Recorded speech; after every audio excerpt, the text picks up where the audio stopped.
Oye, hace mucho que no nos veíamos. Hace ¿Y tú como mucho. ¿Y tú como si la mañana? No, hace mucho que no nos veíamos. Lo que pasa es que me impactó mucho lo de Veracruz. Entonces te quedaste golpeada Sí, de los muchachos de Veracruz, de Tierra Blanca. Esperemos que no hayan más desaparecidos ni tengamos que salir diciendo vivos se los llevaron, vivos los queremos. Pero Ay, no. me pegó mucho, pero por otro lado... Tú oíste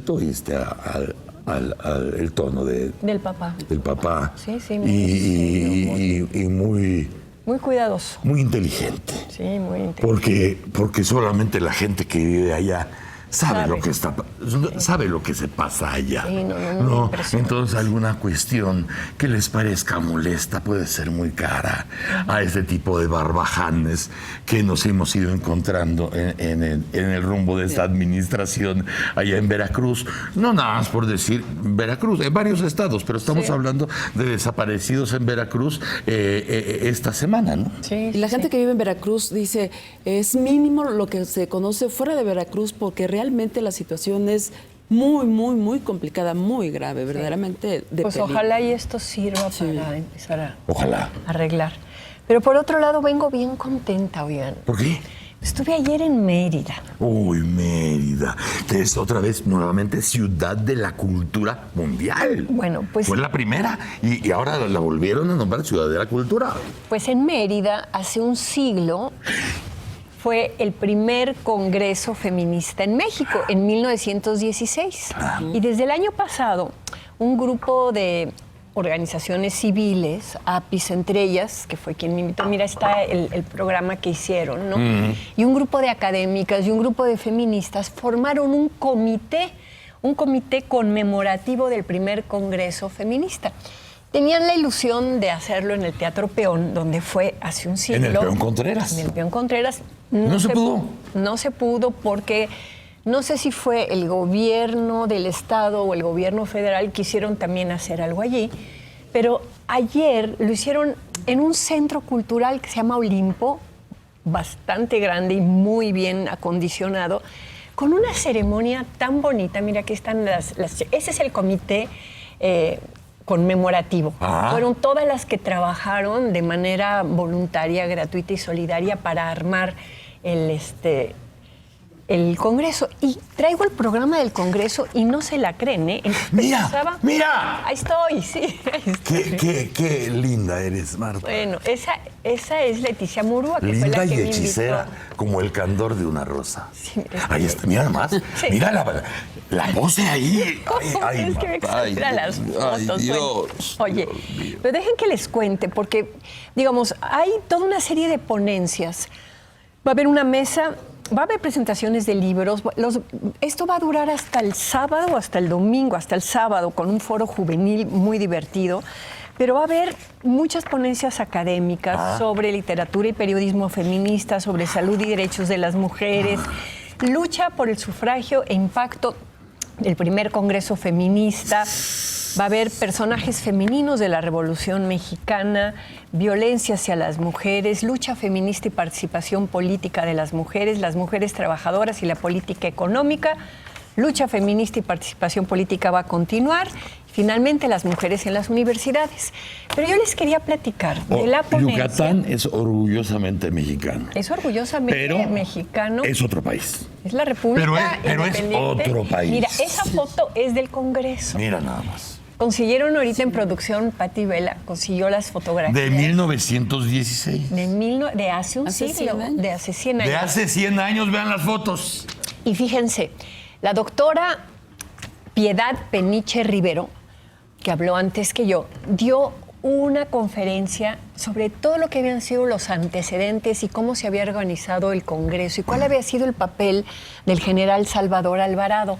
Y dijo muchísimas cosas pues, que yo no sabía y que quiero contarles. Digamos, ¿cuánto tiempo gobierna Salvador Alvarado Yucatán? Muy poquito, menos de 3 años, ¿no? O sea, 32 meses de 1915 a 1918. Y dice que fue como un ciclón, fue la palabra que usó la doctora Peniche. Dice que el tema del Congreso, que él quería que se desarrollara, porque él es el impulsor del Congreso. Las feministas ya existían, pero digamos, se necesitaba que alguien les diera el espacio, les diera el impulso y todo. Fue, ¿cuáles son los medios sociales que deberían emplearse para liberar a las mujeres del yugo de las tradiciones? Fíjate. Y entonces ella va a hablar del contexto de la Revolución Mexicana que hace que Salvador Alvarado llegue a Yucatán con estas ideas nuevas, ¿no?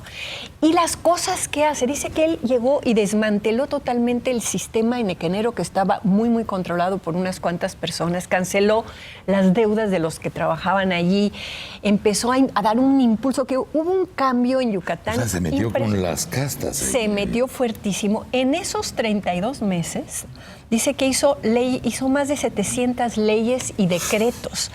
Y en el tema de las mujeres, él quería, bueno, hace una cosa bien interesante la doctora Peniche, porque dice, era un hombre revolucionario, muy feminista, pero que también tenía una visión muy tradicional de la mujer. La convocatoria para poder participar en el Congreso es que tenían que ser mujeres que tuvieran la primaria terminada y un modo honesto de vivir. O sea, mis trabajadoras sexuales no las iban a dejar participar ahí. Es que también era 1916. 1916, bueno. Y lo que él va a hacer, una serie de reformas, por ejemplo, va a decidir, al Congreso asisten 671 maestras, porque las maestras eran, digamos, la inteligencia feminista en el Estado, Sí. bueno, y en todo el país. La base. Y entonces él decide con un decreto que la carrera de maestra normalista es equiparable a la preparatoria para que puedan entrar en la universidad. También la doctora Peniche nos va a contar que cuando hubo una mujer que quiso entrar a la universidad haciendo esta equivalencia, pues se la vio como muy difícil. Ella luego va a hablar de la vivencia de las leyes, no solamente del diseño de las leyes, sino de cómo esas leyes luego fue bien difícil bajarlas, ¿no? Entonces, entre las cosas que va a hacer, la doctora es a plantear qué tipo de congresistas estaban. Y ella las va a dividir entre las feministas moderadas, que eran mujeres educadas, casadas, ¿no? Eran sujetos sociales que no estaban muy interesados en el tema del voto y de la política, ¿no? Ni en el de la educación sexual, que fue la piedra de escándalo en el Congreso, y te voy a ver. Estaban las conservadoras, que venían de una tradición, digamos, de la Iglesia, que eran católicas, eran el ángel del hogar, pero estaban interesadas en ver qué iba a pasar con la mujer en Yucatán y que se sentían, yo creo, un tanto amenazadas. Dice que de repente en el Congreso hubo una que gritó, las maestras no se casan, porque todavía se pensaba pues que el destino y que lo que todas las mujeres querían era casarse, ¿no? Entonces era como esta crítica de si te metes en esto va a ser bien difícil que te cases. Y luego estaban las feministas radicales. Y ahí estaba la abuela y la bisabuela de la doctora Peniche, Piedad Carrillo Gil, ¿no? Que dice que participó de toda la vida. Y ahí sí se planteaban cuestionar lo que eran los mitos de la Iglesia, había mucho anticlericalismo en este grupo, cuestionar la gazmoñería, toda esta cosa de que no se puede hablar de sexualidad, ni se puede conocer biología, digamos, en el instituto donde creo que era Piedad Carrillo o era otra, no me acuerdo si era Rita Cetina, la del Instituto de Niñas, ¿no? Literario de Niñas, estaba prohibida la materia de biología, no fueran a tener pues malas ideas en su cabecita cuando supieran para qué sirven los órganos sexuales y reproductivos, ¿no? Y por eso les niegas la biología. Claro. Y luego también nos comentó la doctora que el 70% de las mujeres en ese momento en Yucatán no pudieron participar en el Congreso porque no tenían educación, no tenían la primaria terminada. Había en ese momento, parece que 60 y tantas trabajadoras sexuales, ¿no? Y luego los temas, ¿no? Como, digamos, los temas más principales fue que las mujeres púberes conozcan científicamente su biología y su sexualidad, que se use la ciencia y el arte para romper el cerco de las religiones y de lo sobrenatural. La ciencia y el arte. Claro. Luego, la idea que ya se descarte la idea de que la única vocación de la mujer es ser madre, que hay muchas otras posibilidades, y que se enseñe a los niños el origen de la vida y en qué consisten las religiones, ¿no? Hubo una muy fuerte discusión sobre el sufragio, sobre el voto, ¿no? Y también cuenta que fue muy interesante porque se invitó a Hermília Galindo, que era en ese momento la secretaria de Venustiano Carranza, a que inaugurara el Congreso, y las mujeres yucatecas dijeron, no, si quiere que mande su ponencia, pero nosotros vamos a decidir aquí, entre las que estamos aquí, quién. Entonces había también pulseo, ¿no? Con el general Salvador Alvarado, que quería, bueno, traer a la feminista en ese momento más destacada del país, que era Hermília Galindo, y que además la ponencia que mandó y que se leyó causó mucho escándalo porque ella hablaba de liberación Pero no sexual. inauguró. No inauguró, eso, no, fueron y eso es muy muy sano. Es autonomía, y eso es claro. muy yucateco. No, sí, eso era muy importante. Es muy yucateco. Sí. O sea, ni el pan de caja más famoso del mundo entró hasta décadas después que en todo el mundo, porque ellos tenían su pan. Claro, pero yo creo que aquí sí había una razón política importante, ¿no? De que fueran realmente las que estaban en eso. Y luego hizo un balance muy corto, digo, muy corto lo voy a decir yo, no porque fuera corto, cuando plantea, bueno, ¿qué se ganó con ese Congreso? ¿No? Se gana, primero, visibilidad. O sea, sí hay feministas, sí hay una serie de demandas, sí se quieren cambiar las cosas. Conciencia, muchas mujeres que no sabían, al saber del Congreso, cobraron conciencia de que como mujeres tenían derechos y demás. Hubo todo un proceso de revaloración, de amor propio, de autoestima también de las participantes, de las maestras. Y las maestras se volvieron el capital político de Elvia Carrillo Puerto, a la que ahora ya pusieron su nombre con letras de oro en el Congreso local, etcétera, etcétera. Qué maravilla. Bueno, fue verdaderamente muy interesante. En el balance, también la doctora Piedad Peniche, y yo comparto con ella esa apreciación, ¿qué fue lo que faltó?